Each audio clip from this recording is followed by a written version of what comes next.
Okay, so Boker Tov, we are on Daf Tetzayin Amud Aleph.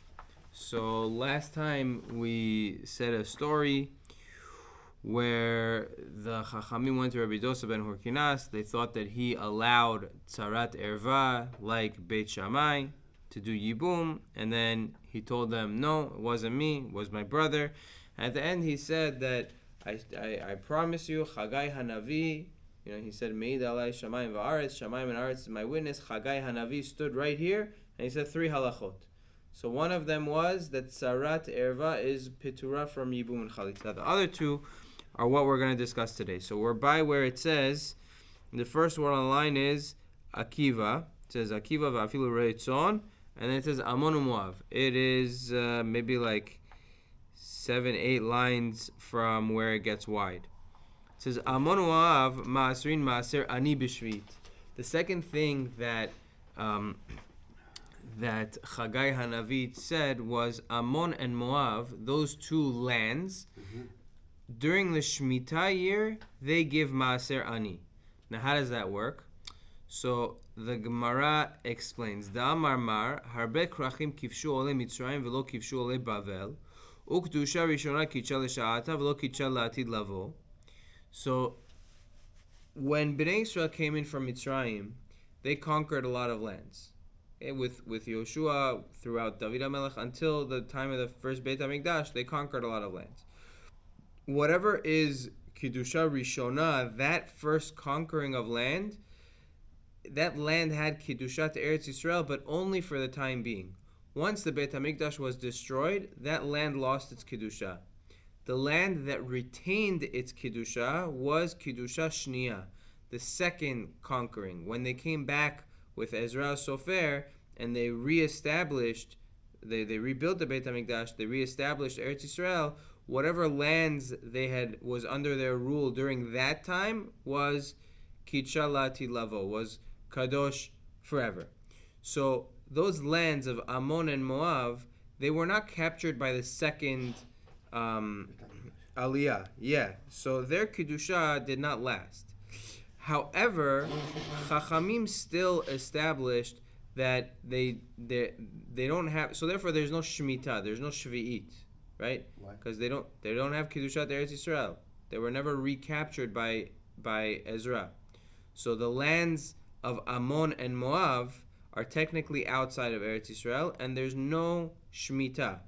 So during the 7th year of the cycle, there's no Shemitah. However, Rabbanan instituted that they still give Trumot u'Ma'aserot. So they still give Ma'aser to the Aniyim, they still give Matanot Aniyim. Now on the 7th year, when it's Shemitah in Eretz Yisrael, this place, Ammon and Moav, is not really in Eretz Yisrael, so they don't have Shemitah. So what do? Chagai Hanavi taught that they give Ma'aser Ani. So what's the reason for this?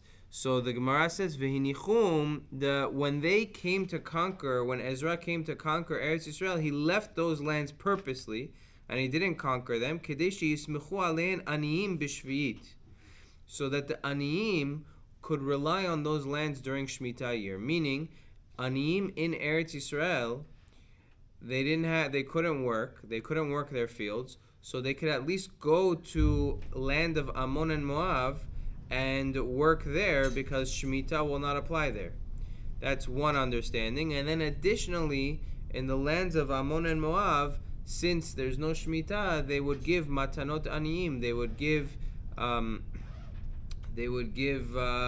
like leket, shecha, peh, different things having to do with the fields would be given to Aniyim. Boker Tov. Okay. Let's come back. Last thing that Chagai Hanavi taught, umkablin gerim min ha-karduim. Chagai Hanavi taught that we can take gerim from the karduim veha-tarmudim, and from the tarmudim. Different nations that Chagai said we can accept gerim. So the Gemara is going to get into why we wouldn't take gerim from them, but Chagai Hanavi is teaching that we take gerim from the karduim and the tarmudim. The Gemara is going to question it. It's unclear who they are, but we'll see a little bit. So the Gemara says, Ini, this is really true that we take gerim from karduim. Vatani Rami Bar Yecheskel. You have it? towards the end of Daf Tet Zayin Amud Aleph. Vatani Rami Bar Yecheskel Ein Mekablin Gerim Mina Karduim. Rami Bar Yecheskel teaches that we don't take Gerim from the Karduim. So Chagai and Navi said we do. So Amar Rav Ashi, no, Kartuyim Itmar. There's two different nations. We take Gerim from the Karduyim with a Dalit. When he said we don't take Gerim, he was talking about the Kartuyim with a Tav. Kedamri Inshi, like people say, Kartuyim Pisulim. The Kartuyim, they were Pisulim. We don't take Gerim from them. Vikadamri, some say that the discussion went a little bit different. Tani Rami Bar Yecheskel, Ein Mekablin Gerim Mina Kartuyim. That Rami Bar Yecheskel said we don't take Gerim from the Kartuyim with a Tav. My love, Hainu Kartuyim, Hainu Karduim. Isn't it the same thing? Chagai said we take Gerim from the Karduim. He's saying we don't take Gerim from the Kartuyim with a Taf. Isn't that the same thing? So Amar Rav Ashi, Lo. Kartuye lechud v'karduye lechud. Kartuyim is by itself and Karduim is by itself. Kedamri Inshi, Kartuye Pisuli. Kartuyim are Pisuli. So what was the deal? Why were they Pisulim? So we're gonna get a little bit more into this on the next Amud, but the reason is because if somebody is a mamzer, so you can't have them convert because they're a mamzer. They're already Jewish, and you have them convert, they're gonna eventually marry into the kahal. A mamzer is not allowed to marry into the kahal. So some towns, there was a chashash that they were Jews that were mamzerim. They weren't really goyim, and if they come to convert from there, they're really not, that you can't convert them. They're a Jew that's a mamzer. They're not a goy that's converting. So that's the deal with these towns. We're going to get a little bit more into it as we turn the page. Cannot be become as a goy, then become as a... No, mamzer is a Jew. They become as a goy. What do you mean? A mamzer is Jewish anymore. I want to be goy. That doesn't do anything. I'm going. Okay, so it doesn't really do anything. A person can't decide that, but we're gonna see a bombshell in the next Amud. Let's go. So Rabbi Yochanan v'Savia, Rabbi Yochanan and Savra, de'ami tarvayu ein mekablin gerim min hatarmudim. So the second nation that Chagai Hanavi mentioned, right? Rabbi Dosa said, I Meida Shamayim and Aretz is my witness. I saw Chagai Hanavi stand right here, and he said a few halachot. One of them was we accept gerim from Karduyim and Tarmudim. So now the Gemara says Rabbi Yochanan and Savia, they both said we don't accept gerim from Tardumim. So the second nation that Chagai mentioned, we accept gerim. Rabbi Yochanan saying we don't accept gerim. Now the Gemara questions this. Rabbi Yochanan really says this? V'atinan. So we have to follow a little bit over here. It says Kol ha'ktamim habayim min harekem tehorim. Any nida stain. Now, dam nida is mitameh. If the lady is Jewish. If the lady is not Jewish, there's no nida. Also, stains without a hargasha. Right. This is just basic nida. That stains that the lady didn't feel it coming out are not temeim midoraita. They're temeim midirabanan. So Rabbanan made a gezerah only on stains that come from Jews. So if there's no, if the stain is coming from a place that it's a place of goyim, then the beged is tahor, because it's only tumah midirabanan, and chachamim will only gozer on Jews. So the tumah is only applicable to Jews. So it says kol ha'ktamim habayim min harekem tehorim.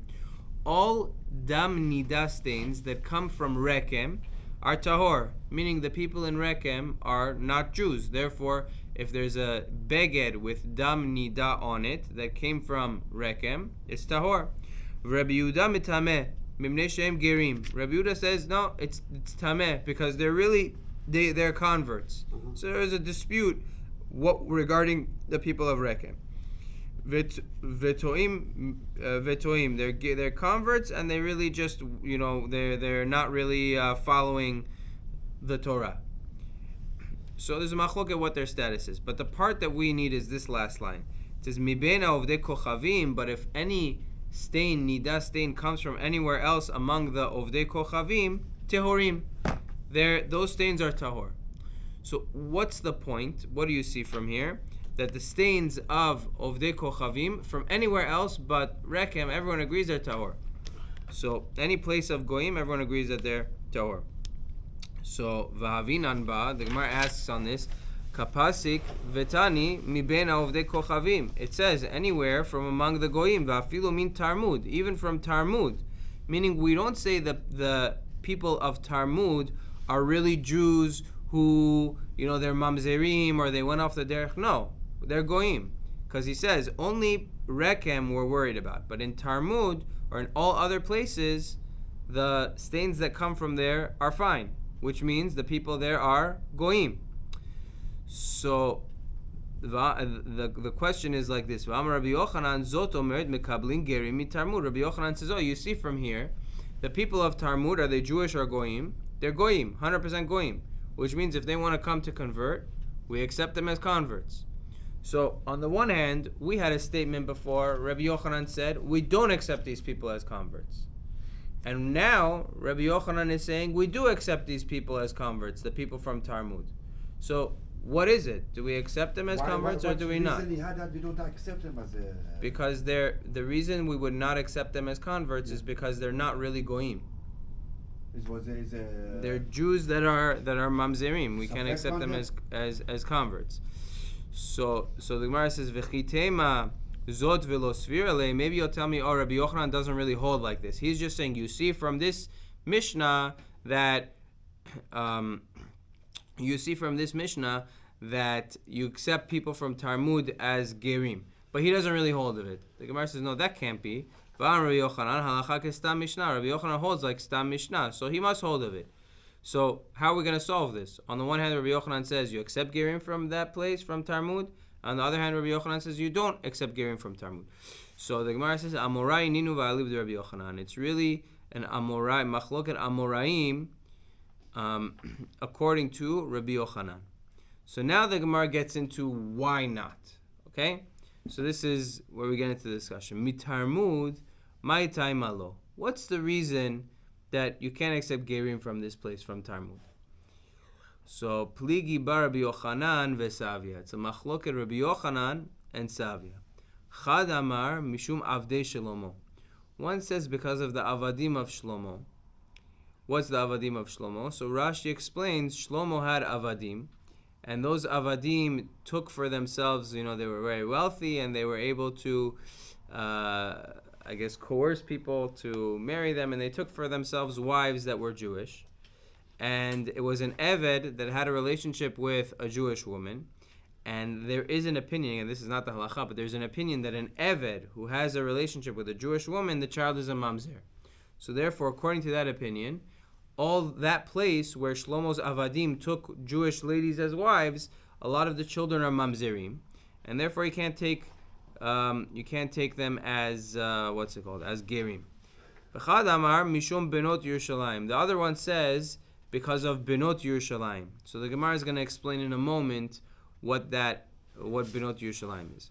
Okay, so bishlam elaman dar mishum avdei Shlomo. According to the opinion that says the avadim of Shlomo marry Jewish women, so that makes sense. Kasavar oved kochavim ve'eved habal bat Yisrael havlad mamzer. That has to hold like the opinion that a goy or an eved that marries a Jewish woman, the child is a mamzer, and that's why you can't take the people from that town as converts, because really a lot of the avadim of Shlomo took Jewish wives and they started that town.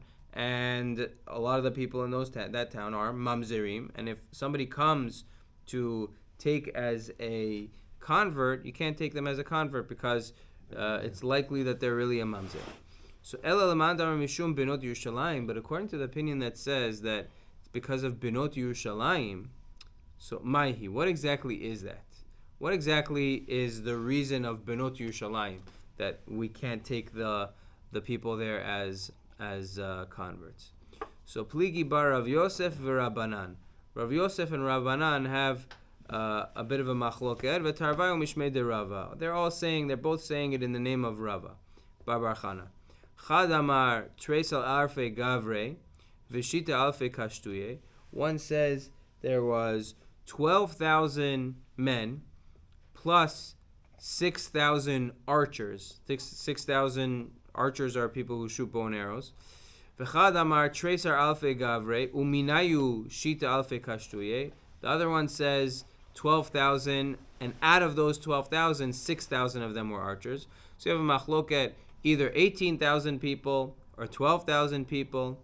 B'shah shenichnesu ovdei kochavim lehechal, when the Beit HaMikdash was destroyed and the goyim came into the hechal, hakol naflu al kesef v'zahav. Everybody jumped on the gold and silver. Everybody ran, they straight to the gold and silver they took for themselves. Ve'im naflu al b'not Yerushalayim. But those 18,000 or 12,000 people, they didn't really care about the gold and silver. They went to the Benot Yerushalayim. They took advantage of the ladies. Shneimar, it says Nashim Betzion Inu Bitulot Be'arei Yehuda. It says they Nashim Betzion, the women in Zion in Yerushalayim, Inu, they took advantage of them. They were together with them. Bitulot Be'arei Yehuda. They were also with the Bitulot in the lands of Yehuda. That was in Echa? Yes, this is a pasuk in Echa. So what do you see from here? You see that so just again to back up. So the Gemara asks, what's the reason that we don't accept gerim from Talmud? So the Gemara says machloket. One opinion says because Avdei Shlomo HaMelech, his servants took his avadim took wives that were Jewish women, and this opinion holds an Eved who's together with a Jewish woman, the child is a mamzer. So you have a lot of mamzerim in that town. And if somebody comes to convert, you can't accept them as a convert because it's very likely that maybe they come from a lineage of mamzer and they're really Jewish and they cannot marry into the kahal. So that was one opinion. The other opinion was that we can't accept them as converts because of Benot Yerushalayim. What's Benot Yerushalayim? So machloket, either there were 18,000 men or 12,000 men that when they broke into the Heichal, when they came into to destroy the Beit HaMikdash, they took advantage of the ladies and they had children from them, and that created mamzerim. Also because goyim, who I think you have to hold the same opinion. If it's honest, is a mamzer? If it's honest? The child that's born is a mamzer. Yes.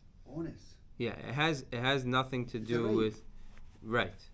The child that's born is has nothing to do. It's the makeup of a child who's born from an isur relationship, which we're going to learn about more. We had it a few times. There's a big machloket Tanaim. What creates a mamzer?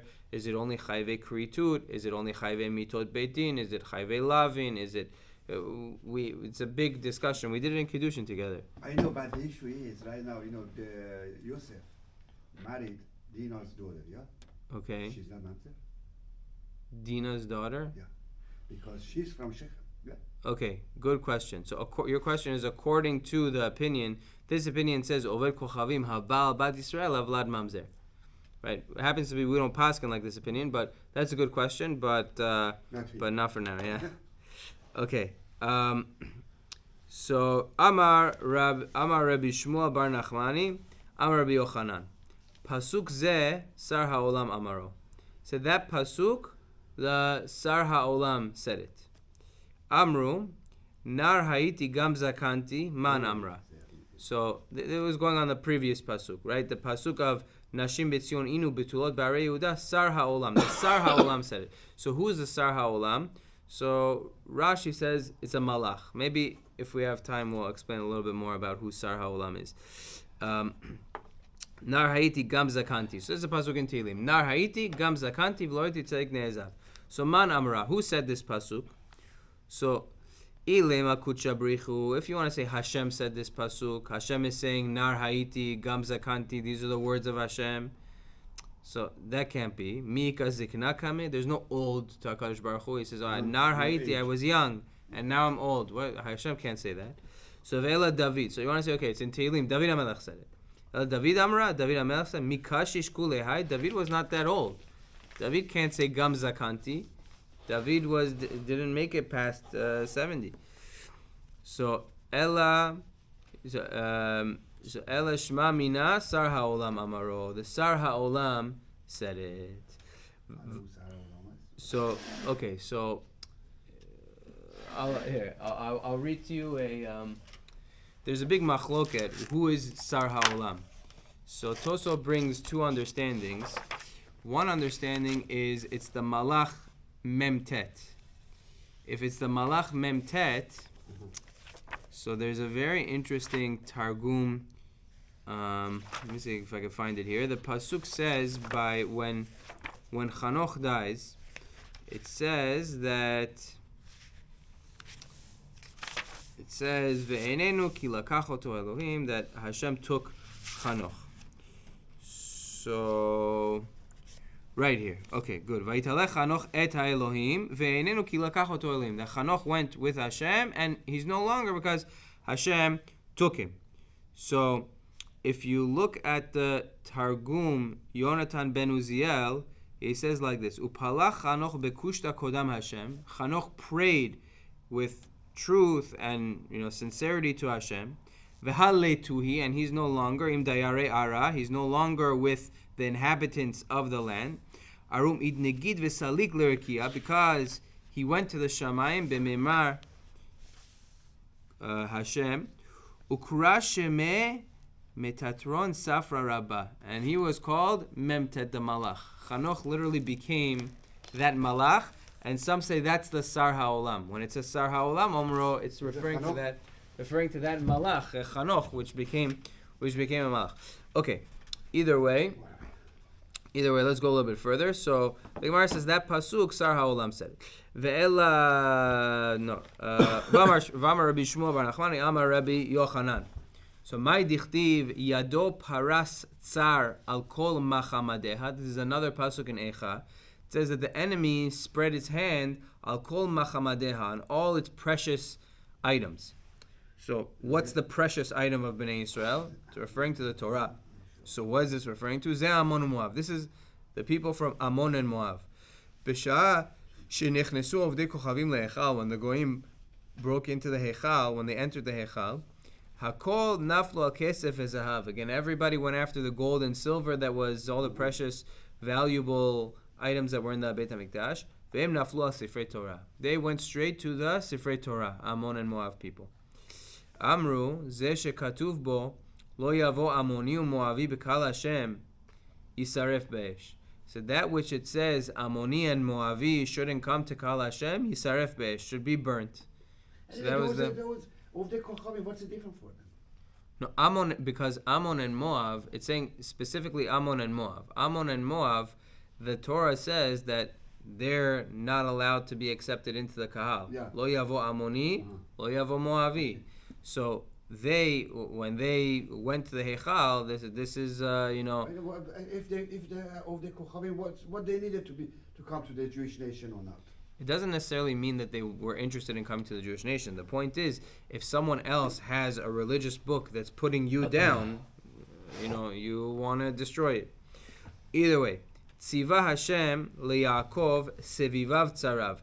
Hashem commanded to Yaakov, to Bnei Israel, sevivav, around it, tzarav, is going to be his enemies. This is again a pasuk in Echa.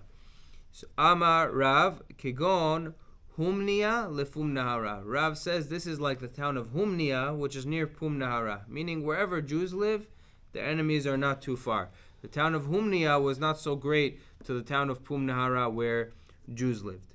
Okay, we're going to start the next Gemara just to get it started, but it really goes into the next Amud. This is a massive curveball, the next Sugya. Amar Rav Yehuda, Amar Rav Asi. You ready? It says, Oved Kochavim Shekidesh, a goy that came and gave Kiddushin, Bizman Hazeh, Choshishin LeKiddushin. We're worried maybe it's a real Kiddushin. Okay, so this is a massive Kiddush, because there's no Kiddushin by a goy. Yeah. Right? The goy is not in the world of Kiddushin. So Rav Asi is saying that, Rav Yehuda says in the name of Rav Asi, that somebody who comes, and a goy comes to your daughter and gives her money or gives her ring, says, Hareat mikudeshet li, we say, you know what, maybe this is a real kiddush, she needs a get. She can't marry a Kohen anymore. She's, so, why? What's the reason? Shema me'aseret hashvatim hu. maybe this guy that did the Kiddushin is from the Aseret HaShvatim. Maybe he's from one of the 10 Shvatim that Sancherib Melech Ashur banished. Right? They're just a bit of a background information. They're from the time of after Shlomo HaMelech. Shlomo HaMelech was the last Melech who had all of Am Yisrael under his rule. His son, Rechavam, lost that. He went to the wrong advisors. They told him to heighten taxes and have a strong grip on the people, and the people didn't like it, and there was a split in the Malchut. Rechavam was Melech Yehuda. He had the area of the territory of the Beit HaMikdash, the area of Yehuda, and Yarovam ben Nevat, he was Melech Yisrael. He had the area of the Galil, and those two areas became two different Malchuyot. The Shvatim were divided into Yehuda and Yisrael. Yehuda was primarily Yehuda and Binyamin, and then Melech Yisrael was in charge of the other 10 Shvatim, and then at some point much later on in history, Melech Ashur came and he banished the 10 Shvatim. So Rav Asi is saying we're worried that maybe this guy is from one of the 10 Shvatim and he came to do Kiddushin, and therefore we're worried that it's a real Kiddushin. So more on this Be'ezrat Hashem tomorrow.